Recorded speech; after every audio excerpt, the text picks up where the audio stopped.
The longest study ever run on this by Harvard says that you can have all the things, career, money, but if you don't have close relationships, you'll be unhappy. Marco Polo started with a purpose. So most companies start with an idea or a financial opportunity. For us, it really started with our family and thinking about what kind of life we want. It took us 9 different iterations before we got to Marco Polo. So from 2012 to 2000, every 6 months or so, we would draw the idea we're working on. Making contact with reality is a full contact sport. You do end up getting beaten up. Many times the first thing you put out just does not work. Welcome to Founder Code channel. Today, we're diving deep with Vlada Bortnik, the founder and CEO of Marco Polo, a video communication app rocking at a 4.8 star rating from over 2 million reviews.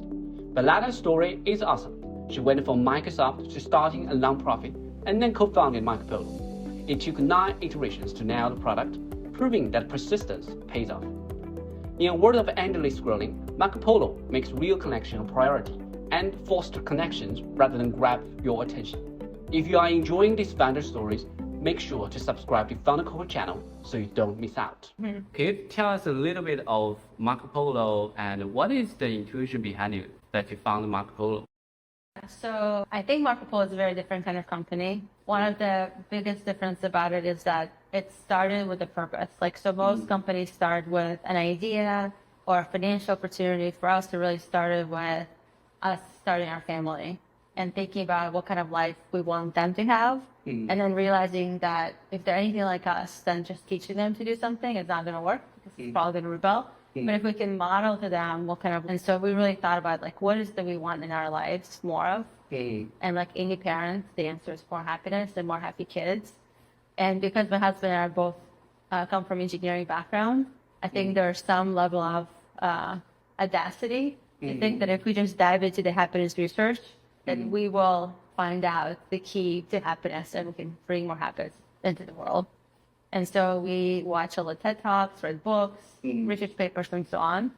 And what we found consistently was how important relationships are to happiness. The longest study ever run on this by Harvard says that you can have all the things, career, money, everything. But if you don't have close relationships, you will be unhappy. And so that was really stark. And then comparing to our lives, we're noticing, oh my gosh, even though there's all these tools out there, it's so hard to actually stay in touch. How often do you hear people say, I'm so bad at staying in touch? And it's kind of crazy because technology is magical. There's so much you can do. So how could that be the case? And so we were inspired by that and we started with the purpose of them and then started iterating towards it.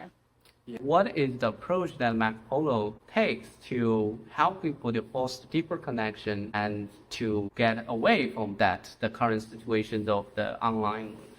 Yeah, so when we started the company, really our goal was to help people feel close, and our own motivation was that our own friends and family try to stay in touch.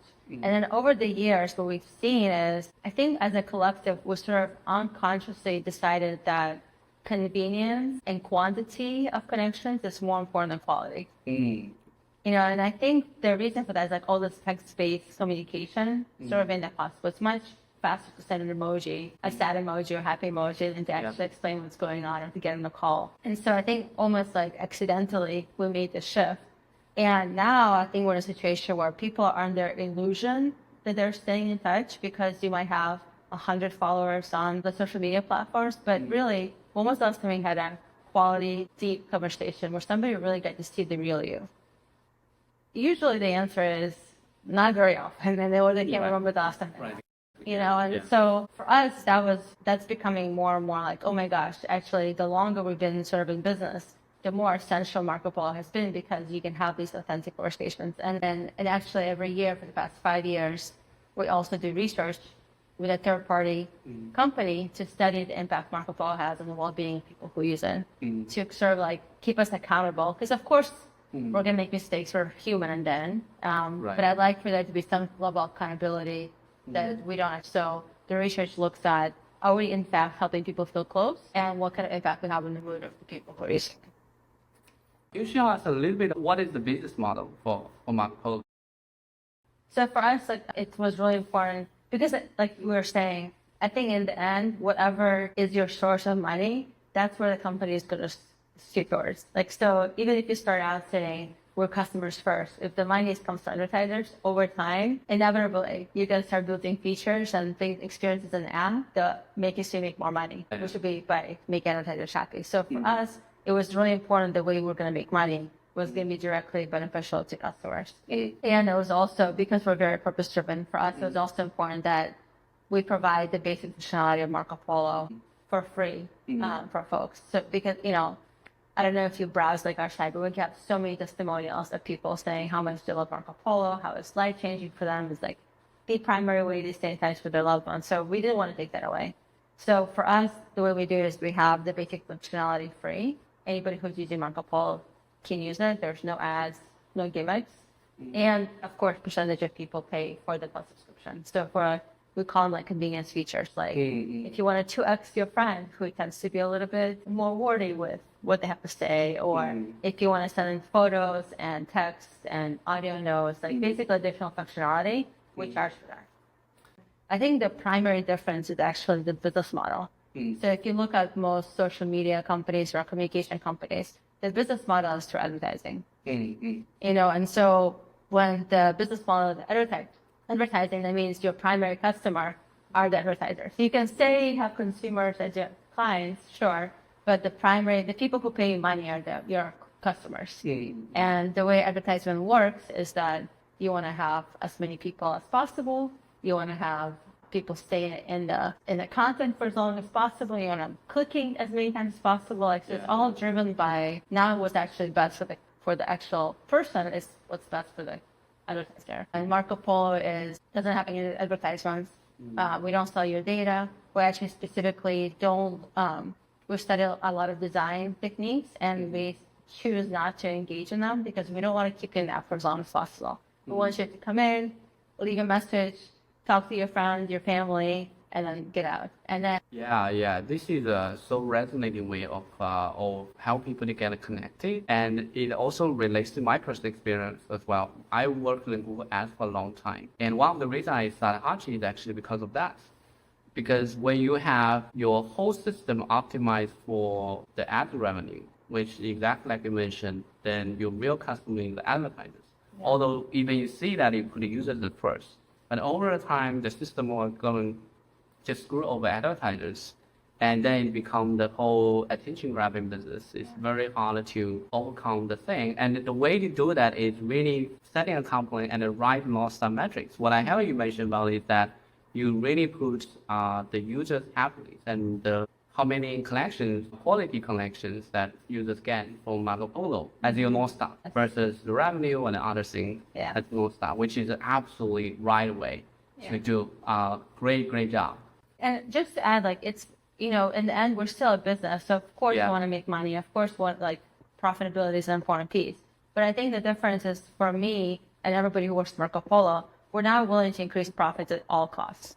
Exactly. I think there's guardrails that you can put in place, and the well-being of the people who use your products has to be one of the guardrails. Like look at the tobacco industry, for example. At some point, consumers and as a society, we said like no more. We're not going to let these companies benefit from our health. This is no different. Like right now, we're allowing social media companies and other companies make a ton of money at the expense of our health and our children's health, and I don't think that's okay. We have flows in the app that basically lets you opt in to subscribe to Plus. And we've tried different things in terms of some messaging can be around supporting the company. Other messaging could be around look, you're spending, especially in Menlo Park, it's like $8 for a cup of, for a latte versus you could spend this money for a better connection with people you really care about. So we basically do things in the app that flow towards getting people to pay. And we try to also make it we have a family plan, for example, that family plan that we encourage actually girlfriends and just friends connect with each other and call each other family. That is heavily discounted because the idea is if everybody can contribute some amount of dollars, then of course it makes it easier for us to continue to grow and invest in the company. That's cool. Yeah. So I'm curious if is Marco Polo currently profitable? 2024 was the first year last year we became profitable. Wow, that's a big milestone. Yeah, It's a very big milestone. Yeah. I'm curious, what are the key learnings that you had in the process to turn Marco Polo into a profitable business, which is like a very important milestone for Stellar. Yeah. Well, you have to set a goal. Yeah. That's really important. And how important it is for everybody in the company to be aligned around it. So that was the goal we set at the end of 2023, that 2024 was going to be the year that was going to happen. And so it took the whole team doing their part, everything from cost cutting, which vendors that we're no longer using, watching dollars when we're traveling, like, all the cost cutting efforts, as well as, okay, what can we do to increase the percentage of bookings? So you mentioned about the Marco Polo's product and the features. One thing you mentioned in the meetup earlier before was that it took a long time for you to figure out the current product of Marco Polo. Can you tell us a little bit more about that experience? It took us 9 different iterations before we got to Marco Polo. So from 2012 till 2016, we iterated 9 different times. Basically, I think like every 6 months or so, we would throw out the idea we're working on. And even some of them, they got to millions of people. But we decided that unless it was something that was on purpose, had good retention, and had to have potential to grow to tens of millions of people, we didn't want to work on it. And so we had early concepts that had amazing retention, but had no chance of growth. We had some concepts that had amazing growth, but weren't on purpose. Some concepts that had amazing growth, no retention. And so Marco Polo was the first one that really hit all the pieces together. And it was a really fun ride, but it's definitely not for everybody, because we would put in all of our hearts and energy to something, and then my husband and I, his name is Mihao, we would just be like, yep, it's not working. Moving on to, let's take the learnings we got from this and incorporate it into the next thing. And if you look at Marco Polo, in many ways, it's a combination of all the things we learned along the way. Do you have any examples of the iterations that you did before and the key learning you had? Yeah, key things I learned through all of this is how important user research is. So every iteration that we did, some way led to the next one through user research. So in this case, we had this app called Evercam, kind of like Evernote. Everything they do, like you didn't have to. The camera was forever available, and we gave it to a few people to use. And the thing that we noticed is the people who were most engaged were the ones who turned the video towards themselves and start talking. And so that gave us a clue. I'm like, oh, it's so interesting. People are using video to share what's going on in their day. That's and we actually wrote a thesis on how that's a terrible idea. We should not do that. But then because a few of the users were using it that way and the engagement was so high, we said, okay, before we just disregard it completely, how about we use this app in that way and see what it's like for us? And so Miha and I made ourselves use it with the company and ourselves. And quickly we saw, oh my gosh, actually the potential of face-to-face is amazing. And if we can really have people across time and distance be able to see each other while they're talking and not just be forced to do Skype or FaceTime and so on, the way that the connection, the closeness it unlocks is immense, because now you start feeling like the people you care about the most are just with you. You can reach them anytime. You don't have to call and wait for the ring, and them to not pick up or pick up and say, sorry, I can't talk to you. And so that led to Marco Polo. In the process of your search for the product market fit, what are other ways that you use to get the signals, or get the insights? I think the best way to get signal is to put something out there. I think that's one of our strengths of our company, and I think a lot of it is because of my husband. Is he's so good at not just basically seeing signs early and saying let's cut, or this is good enough and let's put it out there. We call it making contact with reality as soon as possible. So not a lot of times people think of MVP as what's the most basic functionality. We don't think of it as that way. We think about what's the first thing we need to learn in a real situation for us to make the next step. And that first thing could be a prototype. The first thing could be a user interview or a screenshot, or it could be a test landing page to see if people are actually resonating with the idea. But it's important to get out there. Yeah, exactly. And even if it's out there, it could be other people on the team who are not working on your project, or it could be out there, it could be your roommates. Anybody who's not you eventually needs to get to that point as quickly as possible.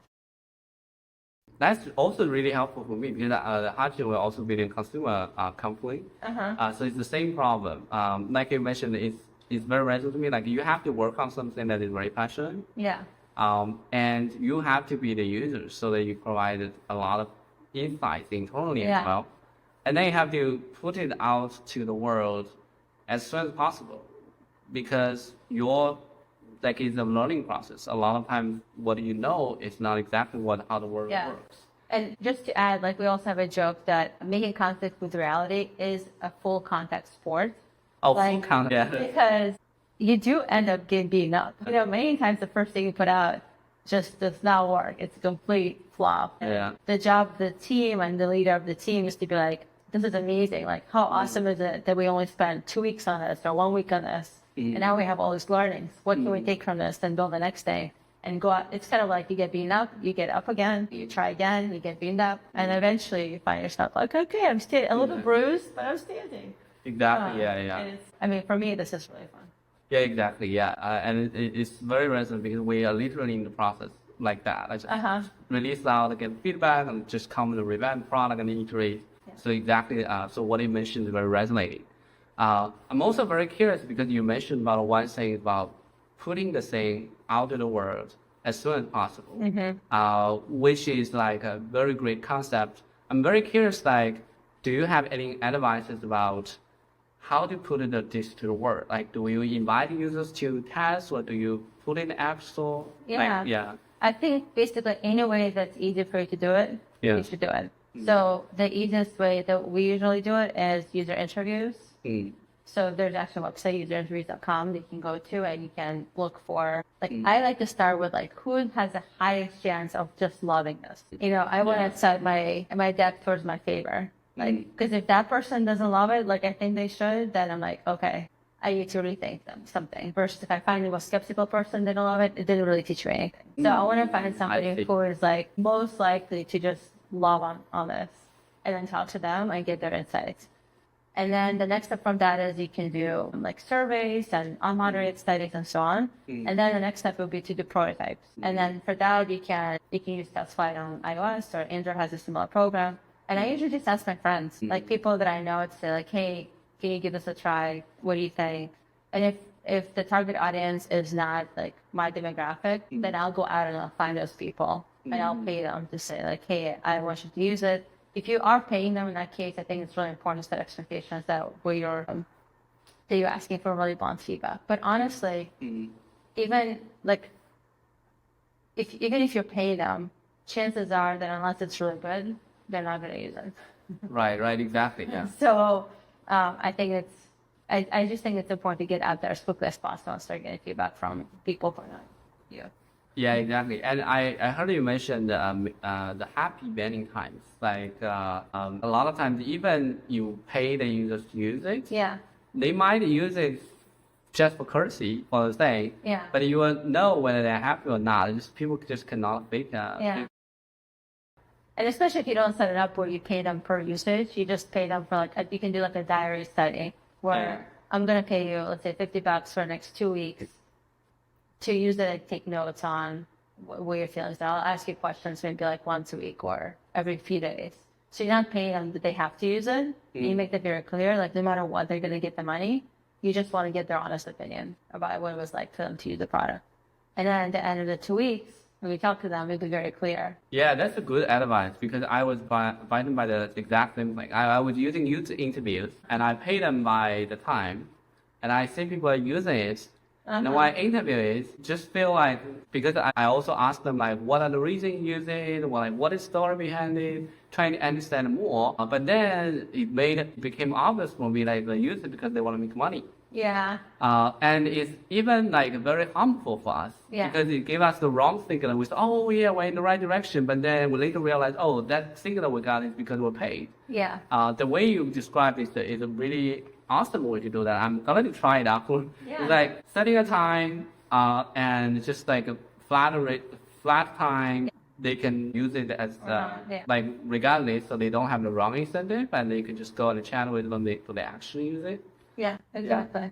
Like you can set expectations that maybe it's like over 2 weeks and every 3 days you're gonna just check in to see what the experience is like, or something like that.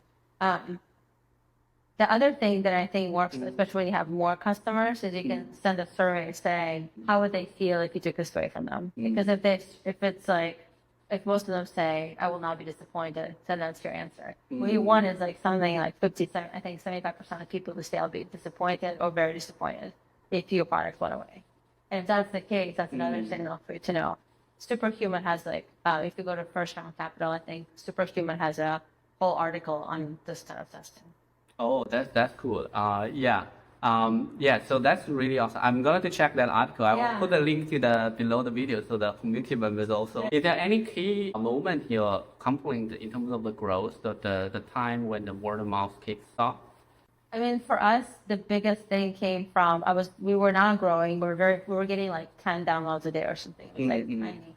Yeah. And I was doing I basically live on user research. So I was doing user interviews, trying to understand flows for us and also competitors, or not competitors, like other communication companies or companies that are top of the charts. And the thing that I was seeing consistently was people asking, like, how come you don't ask me to invite friends? And I was like, it's so weird. Why would we ask you to invite friends before you use the product?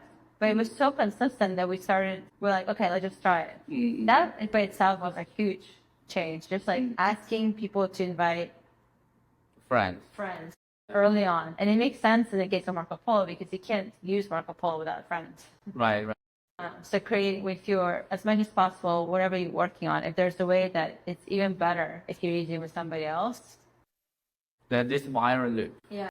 And that helps with the viral loop. And then we did a lot of optimization and testing lots of each word matters, color matters, size of buttons matters, like everything matters. So setting up your system so you can run a ton of testing, it's really important.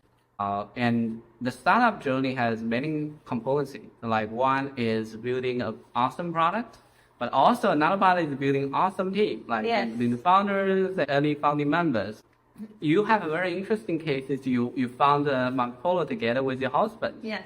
Yeah, and you mentioned a little bit about that. I'm very, very curious that in your journey of founding the startup with your husband, do you have any interesting story you want to share on that?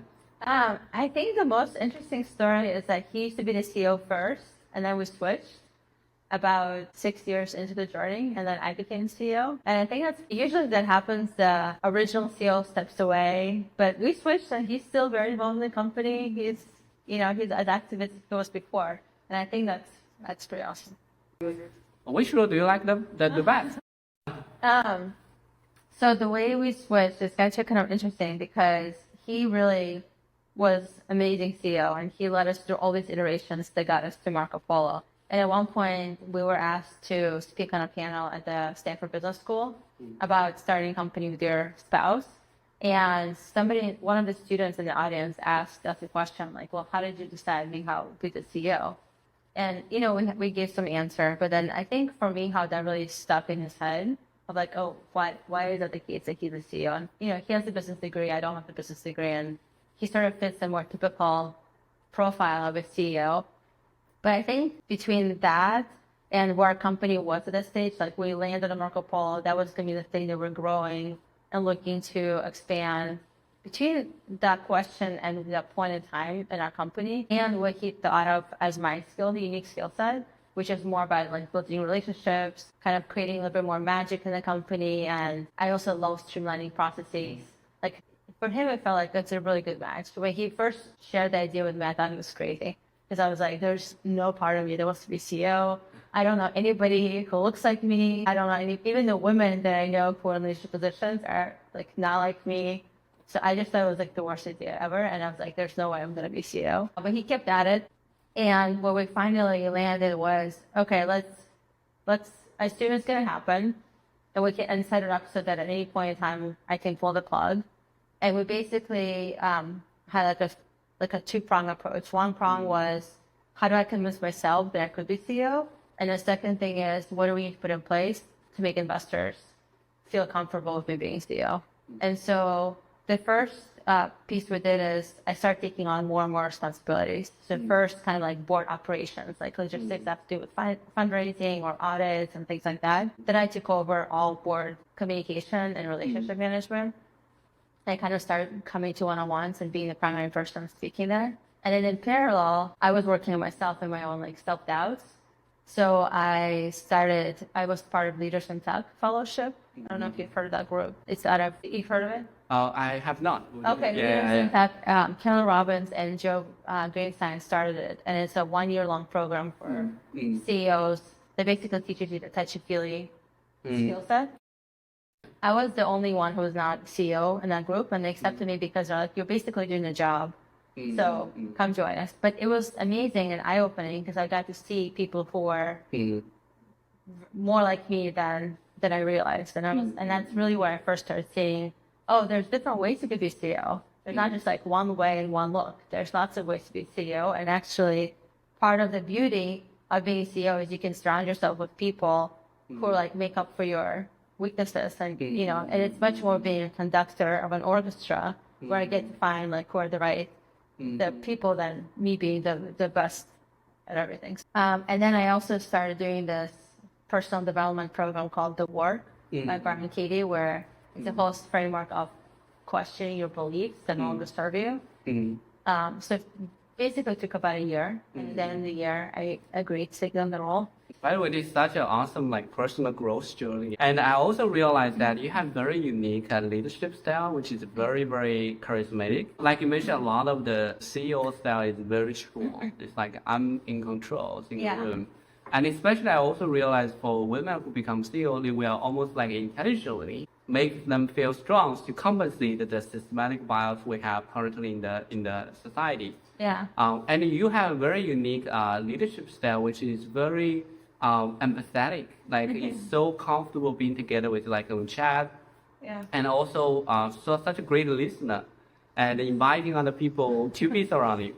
Because you mentioned a little bit about the leadership, how you grow, how you actually have that develop your own leadership style and become where you are now.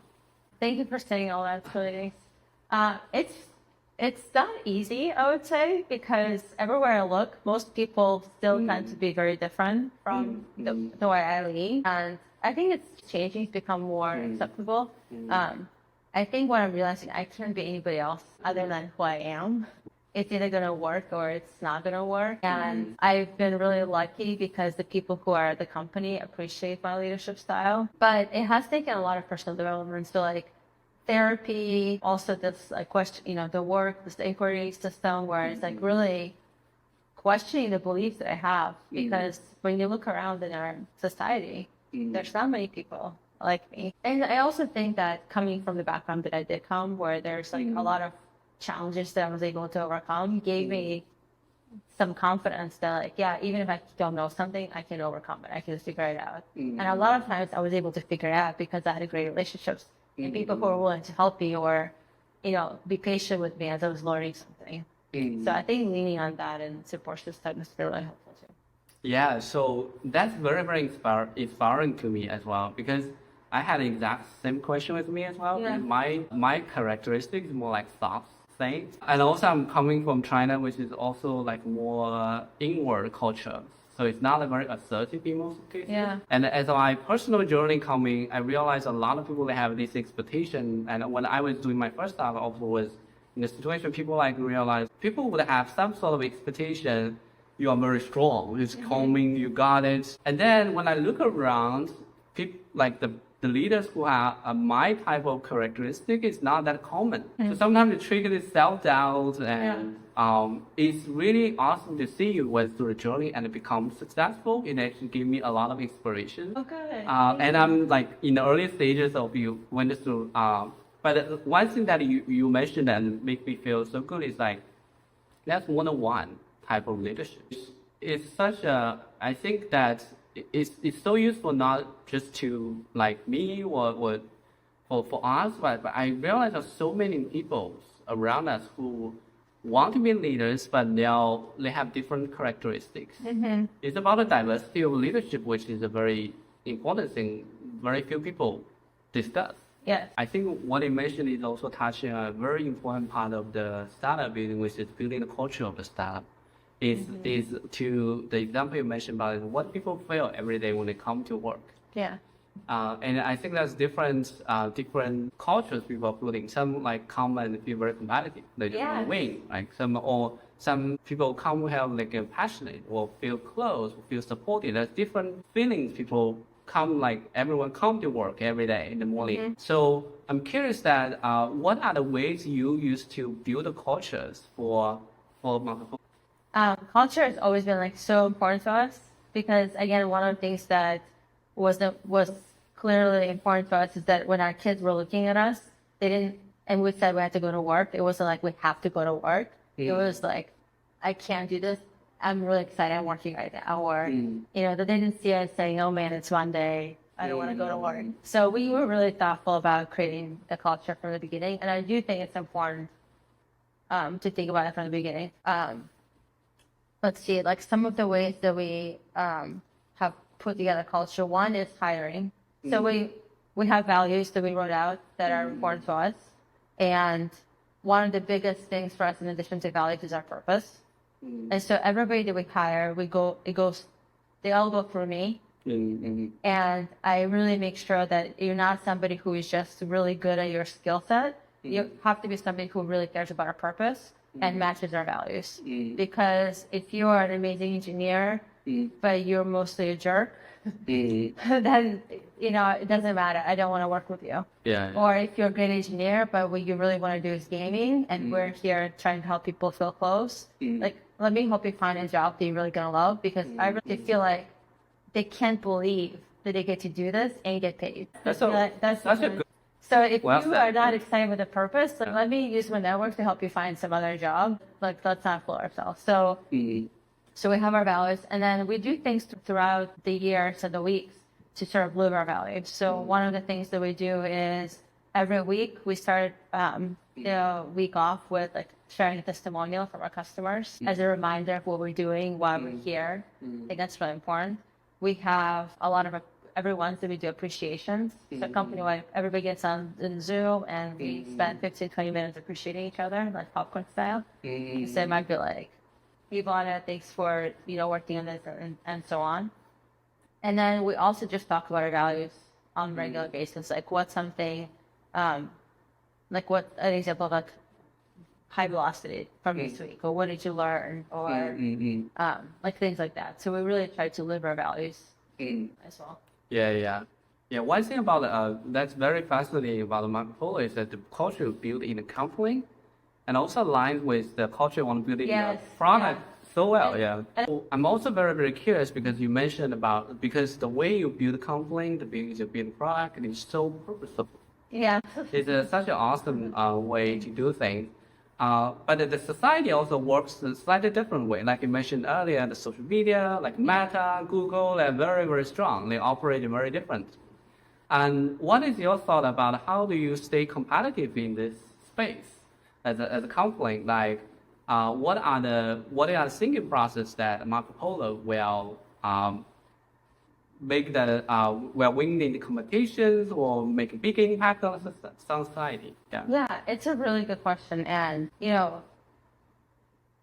like all of our investors, we've told them, like, we are not at Facebook and we're not at Snapchat. And in part because, like, I'm now willing to have as much profit as possible at any cost. And that's, I think, a pretty fundamental difference. And so definition of success is different already. We also take a very long-term view on what we're doing. Like, we're in it for a long term. We're in it to make a big difference over time. I'm not in it for like, we've already been doing it for 14 years, so it's been a long time. And you can see that like our employees, our average tenure is like more than 5 years. That's very unusual. Wow, that's very, We have people who've been in the company for 8, 10 years, again, very unusual. And I think that speaks to the kind of culture we built and the kind of dedication we have. And same with customers, our customers are paying. There's not many communication apps where people actually pay to use that service. And I think that speaks to the value that they're getting from the company. And so our job here is like to keep coming up with additional value. So this year we're expanding to B2B for hybrid and remote teams. If they want to have a taste of our kind of culture where there's a lot of love and connection and very fast decision making, Marco Polo will be there for that too. Yeah, I think what I said is such a good way to put your competitive advantages. Like basically doing a movement. A movement if people are care or people are want to foster connections rather than just being like the external metrics of success or making more money. Yeah. And one thing that you mentioned is like, although like people continue like if they're all competitive or like make people work harder, so like the pace will speed faster. But what really matters is like if people are happy, the happy customer pays, the Yes. happy employee stays. You also gain the advantages on top of that. And also word of mouth. You know, Yeah, we word of have mouth. Yeah, hundreds of ambassadors. 4.8 rating. Yeah, exactly. Yeah, we have ambassadors in the company who, not in the company, in the community, like hundreds of ambassadors for spreading the word of Marco Polo, posting on social media, posting on within their friend groups. That's amazing, and free. So that's actually a lot of. That's also the magic part because a lot of people like go to market how to do that. They spend a lot of money. Yeah. But at the end of the day, like you mentioned, it's like if you have happy users and happy employees, it's just word of mouth. They'll spread it out. Yeah, we haven't done any marketing. Oh, you haven't. Wow, that's It's all organic growth. Yeah. wow, that's like such amazing achievement. Yeah. That's true. Yeah, and also this with the social connections that they can actually kick off the viral growth. And one thing also, I guess for your case is because you put the invitation early on. But when people come to Marco Polo, they already see a lot like the mission, why they use Marco Polo. There's a lot of testimonial, so they get ideas. They get ideas of what type of vibe they're entering into that. So they're more willing to share and invite friends. Yeah, exactly. Yeah, that's super fascinating. You mentioned a little bit about your plan, future, like going to B2B, coupling.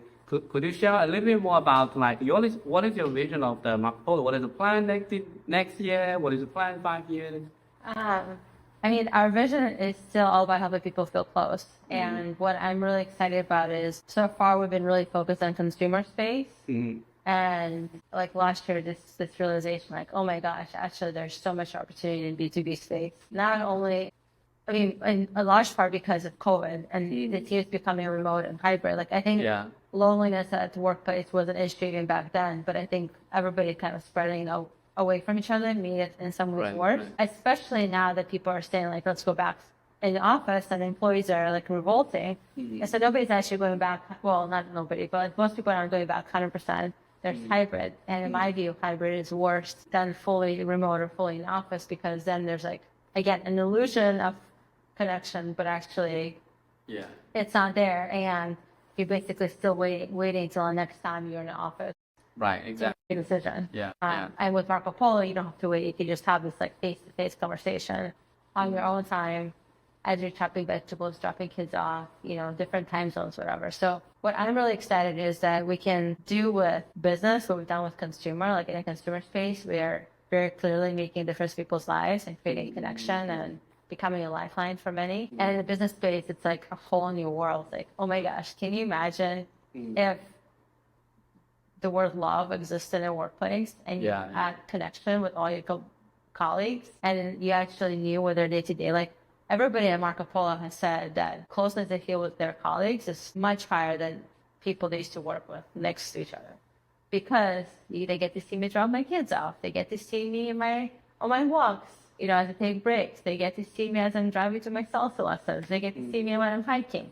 Like they get to see Vlada like a 3D human that I am, not just like Vlada dishes up the office. And the kind of connection it builds is beautiful, and it leads to better business results. Because now when I'm asking them to work on something on the weekend or to be more creative or whatever, or if they have a question or need help, they're not scared to ask me or say no or question my decisions.